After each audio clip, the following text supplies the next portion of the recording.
এটি একটি রহস্যময় দরজা, কেউ জানে না এটি কোথা থেকে এসেছে, কিন্তু যেই এটি খুলেছে আর কখনো ফিরে আসেনি। টুটুল কি ফিরে আসতে পারবে? রাতের আধারে ছোট্ট একটি গ্রামে রহস্যময় একটি দরজা হঠাৎ করেই দেখা গেল রাস্তার মাঝে। কেউ জানে না দরজাটা কোথা থেকে এসেছে। গ্রামের কৌতূহলী ছেলে টুটুল ঠিক করলো সে এই দরজার রহস্য উন্মোচন করবে। টুটুল দরজার সামনে দাঁড়াতেই দরজার উপর ভেসে উঠলো একটি লেখা, যদি সাহস থাকে তাহলে ঢুকে পড়ো। টুটুল একটু থামকালো, কিন্তু কৌতূহল তাকে পিছু হটতে দিল না। সে দরজা টেলে খুললো আর সঙ্গে সঙ্গে চারদিক অন্ধকারে ঢেকে গেল।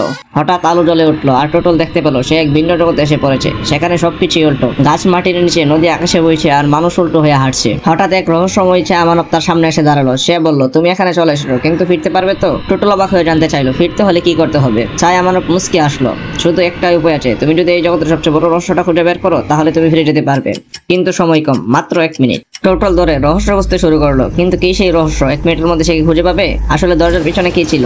তোমার কি মতামত কমেন্টে জানাও। আর এরকম গল্প পেতে আমাদের চ্যানেলটি সাবস্ক্রাইব করো।